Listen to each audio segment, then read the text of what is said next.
Pour conclure, nous allons vous prouver si le Coran vient bien de Dieu. Car comme il a été dit, si celui-ci provient de Dieu, il doit contenir des miracles. Et si vous lisez le Coran, vous verrez qu'il contient des informations qui ne pouvaient être connues à l'époque, c'est-à-dire il y a 1400 ans. Mohammed était un homme qui vivait en plein milieu du désert d'Arabie, là où la technologie n'existait pas. À cette époque, il n'y avait pas d'électricité, aucun appareil électronique, rien de tout ça. Les gens vivent de la terre, se déplacent en chameau. Personne n'avait inventé ou même pu imaginer les choses telles que les sondes, les scanners, les satellites, etc. Et pourtant, dans le Coran, nous pouvons lire « Sous l'eau, il y a des endroits où il y a de l'eau douce et de l'eau salée. Et entre les deux se trouve une barrière invisible qui empêche les deux eaux de se compénétrer. C'est-à-dire que le sel de l'eau salée ne va pas dans l'eau douce. Ces barrières les empêchent. Les océanologues comme Jacques-Yves Cousteau ont découvert cela récemment grâce aux sous-marins où ils ont pu faire des prélèvements d'eau, etc. Qui, il y a 1400 ans, en plein milieu du désert, pouvait savoir qu'il y a des barrières invisibles dans l'océan? Il est écrit dans le Coran que l'univers est en expansion continuelle, c'est-à-dire que celui-ci ne cesse de grandir. Les étoiles s'éloignent les unes des autres constamment. C'est en 1920, grâce aux appareils très perfectionnés, tels que les télescopes puissants, que nous avons pu savoir que l'univers était en expansion continuelle. Qui, il y a 1400 ans, pouvait connaître cette information? Nous savons aujourd'hui que les montagnes sont comme des piliers et possèdent des racines.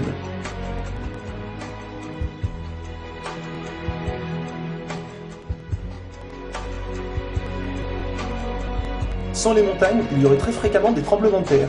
Nous savons grâce aux récentes découvertes qu'elles servent à la stabilisation de l'écorce terrestre. Qui, une nouvelle fois, il y a 1400 ans, pouvait savoir que les montagnes étaient ancrées comme des piliers et que ceux-ci servaient à la stabilisation de l'écorce terrestre? Il est écrit dans le Coran que Dieu a créé les 7 cieux et la terre par le même nombre, c'est-à-dire 7. Nous connaissons aujourd'hui grâce aux sondes qui vont sous terre que la planète possède 7 couches terrestres. Le noyau interne solide, le noyau externe liquide, la couche D, le manteau inférieur, puis le manteau intermédiaire, le manteau supérieur et la lithosphère. Qui, il y a 1400 ans en plein milieu du désert, pouvait savoir que la Terre possédait 7 couches? Il était impossible de connaître cela sans la technologie récente. Il est aussi mentionné que les plantes ont des sexes, mâles et femelles. La découverte de la sexualité des plantes fut réalisée par Rudolf Jacob Comnenarius entre 1660 et 1720. Le Coran explique étape par étape l'embryologie, c'est-à-dire comment un enfant se développe dans le ventre de sa mère. Le professeur Kate Moore, qui a aussi le prix Nobel au Canada de l'embryologie, a confirmé que cela se passait exactement comme indiqué dans le Coran, et a affirmé que ces faits ne pouvaient être connus il y a 1400 ans, et que par conséquent, ces informations avaient été révélées à Mohammed par Dieu. Un exemple, le Coran explique qu'à un moment, le fœtus a la forme d'une sangsue dans le ventre de sa mère. Et si on regarde des images des scanners, nous nous rendons compte que l'embryon a exactement la forme d'une sangsue et qu'il s'accroche à une paroi du corps comme le fait une sangsue. Le mot le plus adapté pour décrire cela est sangsue. Vous voyez comment les versets coraniques s'accordent parfaitement avec la science d'aujourd'hui? Pour savoir cela, il a fallu attendre l'arrivée de scanners, de caméras, etc. Qui, il y a 1400 ans, pouvait décrire en détail les étapes de l'embryologie? Pour ceux qui pensent que le Coran copie certaines civilisations, il faut savoir que certaines personnes auparavant avaient fait des suppositions et avaient pensé des choses qui se sont révélées vraies, mais ont aussi fait énormément d'erreurs, et que soi-disant le Coran les avait copiées. Donc par exemple, si vous prenez un mauvais élève qui copie sur un bon élève, si le bon élève a 18 sur 20, est-ce que le mauvais élève va avoir 20 sur 20? Non, bien sûr que non, car le mauvais élève aura copié les bonnes comme les mauvaises réponses, donc il aura aussi 18 sur 20. Alors si soi-disant le Coran copie les civilisations ou peu importe, comment se fait-il que le Coran extrait le vrai du faux? De plus que ces quelques civilisations ne faisaient que des suppositions. Or Mohammed affirme être sûr de tout ce qu'il dit. Le Coran contient plus de 500 versets dus à la science, sans aucune erreur ou contradiction. Et la technologie d'aujourd'hui ne vient pas contredire, mais confirmer tous les versets un par un du Coran.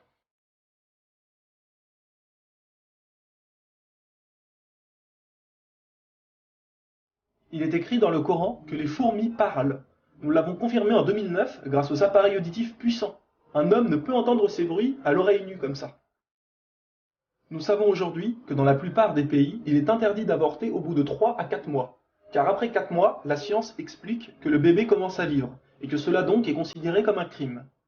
En islam, il est dit que Dieu insuffle l'âme dans le corps du bébé au bout de 120 jours, donc 4 mois.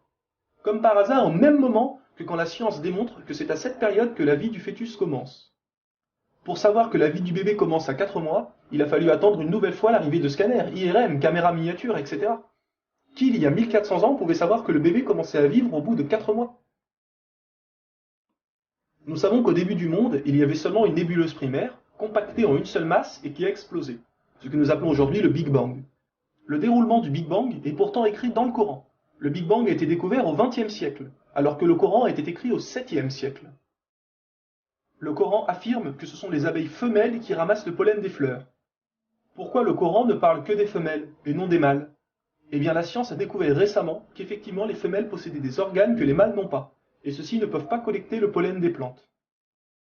Encore et toujours, qui pouvait savoir il y a 1400 ans que les mâles n'ont pas les organes nécessaires pour le prélèvement du pollen? Il y a longtemps, les gens pensaient que la Terre était plate. Ce n'est qu'en 1577 que Francis Drake fait le tour de la planète et prouve que celle-ci est ronde. Le Coran, environ 1000 ans plus tôt, affirme que la Terre est ronde, mais ne s'arrête pas à ça. Pour donner un exemple, il est dit que la Terre ressemble à un œuf, mais pas n'importe quel œuf, celui d'une autruche. Et si vous regardez un œuf d'autruche, vous verrez qu'il n'est pas tout à fait rond, mais qu'il est aplati en haut et en bas. Celui-ci est de forme géosphérique.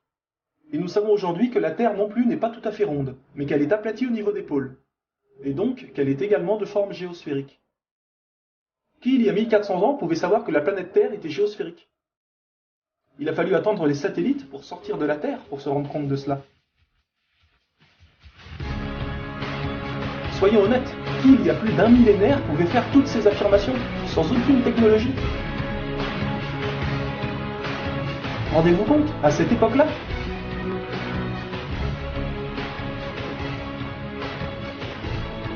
Et soyez conscients que je n'ai donné que quelques exemples. Il y a plus de 500 versets qui parlent de science sans aucune erreur.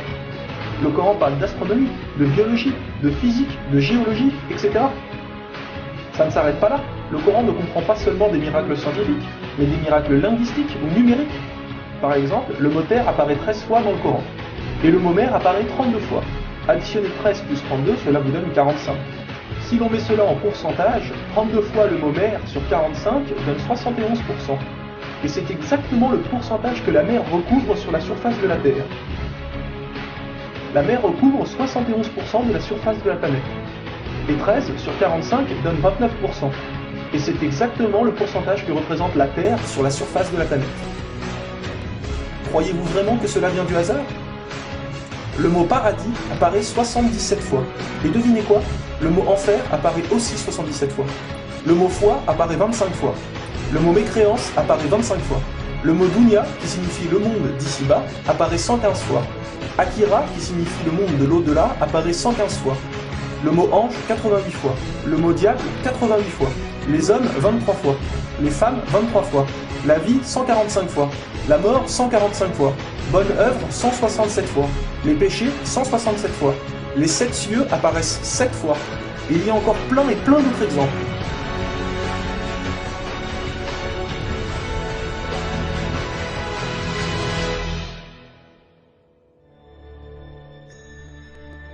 Le Coran est d'une beauté incomparable. Dans la langue originale, c'est-à-dire en arabe, environ la moitié du Coran rime. Le Coran contient des palindromes. Un palindrome est un mot qui veut dire la même chose si on le dit à l'envers. Par exemple, Bob, à l'envers, vous aurez toujours Bob. Ou kayak, à l'envers, vous aurez toujours kayak. Un mot comme ça peut se trouver, mais une phrase entière, cela est quasiment impossible. Ou alors votre phrase ne voudra rien dire. Mais non, le Coran possède des phrases entières en palindrome, et ces versets ont un sens très profond. Le Coran ne possède aucune contradiction ou erreur. Je vais donner un dernier exemple avant de conclure. Vous allez vous rendre compte de l'extraordinaire précision du choix des mots. Dans un verset, Dieu dit qu'il n'a pas doté l'homme de 2 cœurs. Pourtant, un peu plus loin, Dieu parle aussi des femmes. Alors pourquoi il ne dit pas « je n'ai pas doté l'être humain de 2 cœurs » ? Pourquoi ne parle-t-il que des hommes, puisque les femmes sont mentionnées après? Quand nous lisons tout le passage, nous nous rendons compte que Dieu ne parle pas au sens littéral, mais au sens figuré. Il explique que l'homme ne peut pas être croyant ou non-croyant, c'est l'un ou l'autre, les deux ne peuvent pas coexister. Ou on a la foi, ou on l'a pas. Mais si nous prenons ce verset au sens littéral, est-ce vrai? Oui, bien sûr, l'homme ne possède qu'un seul cœur. Mais pour les femmes, elles peuvent être enceintes, n'est-ce pas? Et quand elles sont enceintes, combien de cœurs possèdent-elles? Vous vous rendez compte de ça? Si Dieu avait mis l'être humain au lieu du mot homme, un petit malin aurait pu dire « Hé, il y a une contradiction! Si on prend cette phrase au sens littéral, la femme peut avoir 2 cœurs quand elle est enceinte. » Mais non, même au sens littéral, cette critique est impossible.